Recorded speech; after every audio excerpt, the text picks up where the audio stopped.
What's up guys, Curtis here and welcome to a brand new FIFA 10 to FIFA 17 transfers episode. Today we have some really exciting transfers, actually some pretty big ones.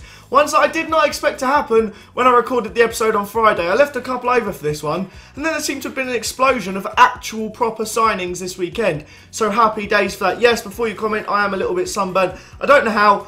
I keep getting a tan, it then disappears, and then I'm like burnt 2 days later. Just every time I leave the house, I seem to be getting burnt at the moment. It doesn't really add up. Who knows? But of course, we have some exciting transfers coming up. So smash the like button if you're into it. Real quick, a little extra thing here. If you guys haven't already tried it, then you need to give this a go. If you don't already know, Bongo is a text messaging service that somehow knows more about you than you think. All you need to do is send YouTube plus your full name and town to 66668, and they'll give you a reply with something about you. Of course, always ask the bill payer's permission first, as there will be charges. I've always wanted to say that since I was a kid. You know, it's like a famous TV line. But always ask the bill payer's permission. So this is what I got back. Bongo knows that Gaming Gooner, Curtis's channel, well, at least they got the fact I'm a Gooner, right? That's a good start. Is more solid than his win record against Homeless Penguin.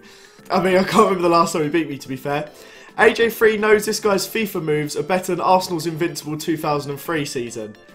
Well, unless they're talking about when I'm playing against #Harry, they've pretty much got that on the nail. I mean, I did score a hat-trick against Andy with Buffon, to be fair. So I want to hear what you guys get back as well. So I'm going to give away a £50 gift card to anyone that tweets me at Curtis Morton with a picture of what Bongo returned to them. I've picked like the funniest one or whatever I think is the best one. I'll do it. We'll pick the winner next Friday. So you have until Friday to tweet me what Bongo sent back to you. But let's get back to the rest of the video. So our first player of the episode is going to be a centre-back.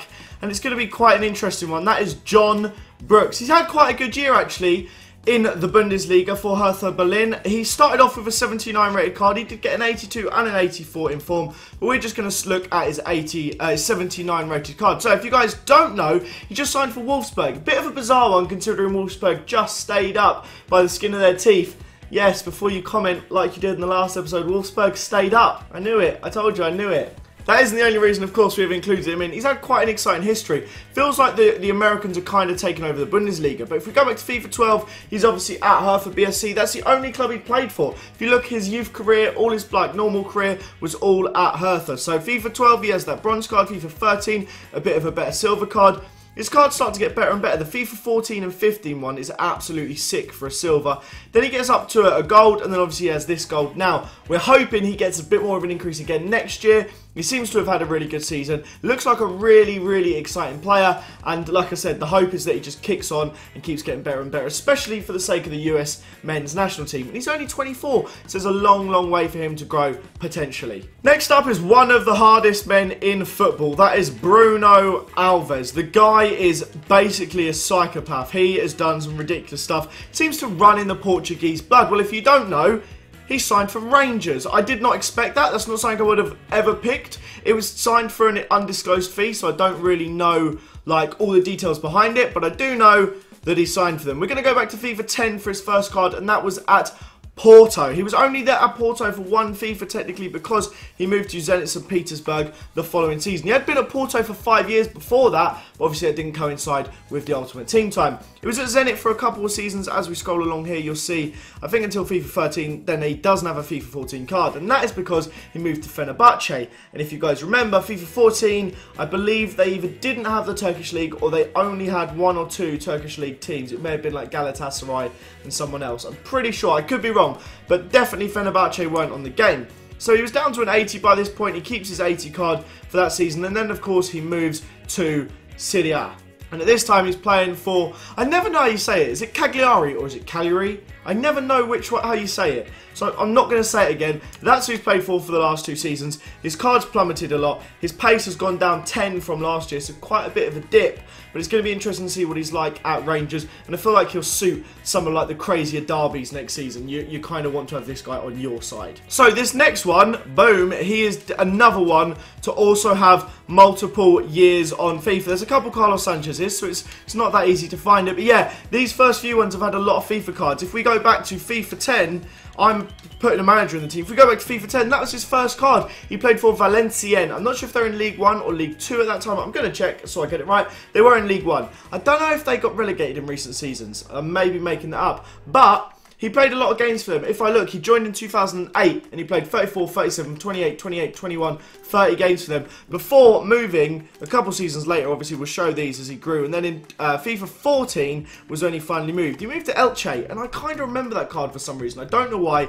He went there and played 30 league games. Following season, he got him moved to Villa, and he actually technically had 2 seasons at Villa. He had a transfer card at the end to Fiorentina, but he had 2 Premier League seasons for Aston Villa. Obviously, he's at Fiorentina now, and that's where he still is. That's where he's had two years at the game. I don't know if he's just grown that afro, because the picture on his Wikipedia, he does not have an afro, so I'm not exactly sure. But nonetheless, he makes it into this episode because he has signed permanently for Fiorentina. He was only on loan there last season, and for 2.5 million, he signed a permanent deal with Fiorentina. Because it was one that moved from loan to full, we won't sit around on that one for too long. We'll go straight to number 4. It's actually quite a bumper episode with 9 players in it. We don't usually have this many, and a lot of them, once again, have a real big history. This one has been on every single FIFA, like a few of the other guys so far, and that is Diego Lopez. He's having a fantastic season for Espanyol. He actually also got upgraded in January, but he is another one that has made his move permanent. We got back-to-back ones of these, so I won't sit on it for too long, but of course he was on loan from Milan last year, and they made the loan deal permanent. That seems to be something that happens a lot in football at the moment, where to save, like to get around financial fair play and stuff like that, they loan someone for a season and then sell them permanently at the end of it. Usually with an obligated fee that they were expecting that they had to do that. But we'll start off in FIFA 10 when he was at Villarreal. He'd previously been at Real Madrid a few seasons before, like 2006 sort of time. But he was at Villarreal. He had a fantastic card. He did start to get downgraded for a couple of years before going back up again for FIFA 12. And then he had one season at Sevilla. This is one I didn't actually remember. Now that I think about it, like, he went from Sevilla to Real Madrid, which obviously has spoiled the next move, but I don't remember that actual, like, him being there. I remember Villarreal, but I don't remember him at Sevilla. Of course, he then moved to Real Madrid, and he was there for 2 seasons. It's all a bit mixed up because, obviously, like, the transfers come out at the end of the year and stuff, so it's a bit peculiar. But he had a couple seasons at AC Milan, and then, of course, he went to Espanyol this season, and he's enjoyed his time there so much so that he signed a full-time deal. Now this one, I'm more including this because I feel like it sums up the club's actual transfer policy. So this is Yvonne Bongo. He is a Swiss player playing for young boys. He's been there for his entire career, all his youth career. In fact, we'll show you straight away. These are his cards that he's had. But I will say, let's say who he signed for. He signed for Red Bull Leipzig. I think that's a great signing. The players that Red Bull Leipzig have been picking up have been a lot of players like this, just young, really exciting talents. He's got huge potential. He's only 22. In fact, he turned 22 6 days ago. So he's 21 basically until now, before this summer, and he's played 66 first-team games. That's pretty impressive. And as you can see, he rises up quite quickly throughout the years, and he's got a 75 card now. I wouldn't be shocked. I've given him a 79 rated card. I wouldn't be surprised if that is what he gets at Leipzig. He's going to be a starter for them possibly, and a really exciting young player. So I'm not actually sure how I've managed to forget this one in all the previous episodes I've done, but this is Niklas Süle. It doesn't really seem to be spoken about too much, but Niklas Süle, he actually has a team of the season, which you'll see shortly, but he's signed permanently for Bayern Munich. Now, what you don't know, possibly, is that he actually signed this deal in January. It was one of the pre-contract agreements that Bayern always seem to do, as do Dortmund. They're very, very good at getting German players that are coming to a close in their deal in that country and just getting them on a pre-contract deal. They can finish the season off. In this case, he finished the season off in Hoffenheim. As far as I'm aware, I think he helped them achieve one, I think, of their best positions ever. They've never won the Bundesliga, I know that for a fact. But they finished 4th, only 2 points behind Dortmund, obviously getting European football. Really amazing stuff for them, and he was a crucial part of it. But he went on a free, but if we look back, he is Hoffenheim through and through. FIFA 14, he had a bronze card. FIFA 15, he had a silver card. He's a player that's clearly going up and up and up and up, and he's going to be very, very good for Bayern Munich, you would expect. Still very young. How old exactly is he? Let me check. He is 21 years of age. He turns 22 this year. So an amazing player. He's been fantastic in the Bundesliga. He got into the team of the season, and Bayern Munich have done very well to pick this guy up. You'd expect him to do really well for them. So next up, we have quite an exciting young striker in Davy Selke. There seems to be a lot of young Bundesliga players in this episode, and this still isn't even the last one. We still have one more to go in terms of young players. This is Davy Selke. I think he's quite an exciting player personally. He came up through Werder Bremen. That's how I knew him. That I remember this card. We'll look at this one right here. This was his Werder Bremen card. I'm going to say right now that he is signed for Hertha. He's signed for Hertha BSC. Now, he started off at Werder Bremen and he moved to Red Bull Leipzig for, at the time, second Bundesliga record fee of €8 million. He helped get them promoted last season and was really influential in it. He scored 10 in 30, a good return. However, he didn't do so well this season. Timo Werner was, of course, the deputising striker. David Selke didn't get as many games as he wanted. He had 20 appearances, I'm not sure how many were off the bench, and only scored 4 goals. But he's moved to Hertha. Could be a really exciting move for him. Hopefully he'll be good for Hertha, kind of fill a bit of a gulf in goals that they seem to have at the moment, and it'll be interesting to see how he gets on. There is an awful lot of defensive players in this episode. You don't tend to find that. But next up is one that everyone thought this was going to happen in January. It's Victor Lindelof. A lot of people thought he was going to go to United and make the Ibra Squad Builder Challenge in January super easy, because all you needed was a United Swedish player. It didn't happen, but it has of course happened now. Man United announced that pending medical, they have agreed a deal for him. I don't think numbers are being thrown around yet, but it's quite interesting really. This guy has been around for quite a while. He was playing in Sweden in 2010 for Västerås. That was his first sort of kick-on spell. He's only 22, so he's still young. He turns 23 next month, so there's still a lot of growth for him to do. But he started off, he went through the Benfica C team, and he's actually been in the Benfica first team basically for 2 years, a year and a half maybe. He played 32 games this season, but he did so well for Benfica, he got himself a Team of the Season card. He must have been alright to have started off the year with a gold. I'm not going to lie to you and say that I know much about him, but apparently a lot of people think he's a good player, and it should be a really interesting signing for Man United. Now, last but most certainly not least is someone that I know quite well. That is Serge Gnabry, obviously ex-Arsenal player, tearing it up in the Bundesliga this season and has got a move on a free, I believe. Some people saying free, some people saying 8 million. I'm not sure which.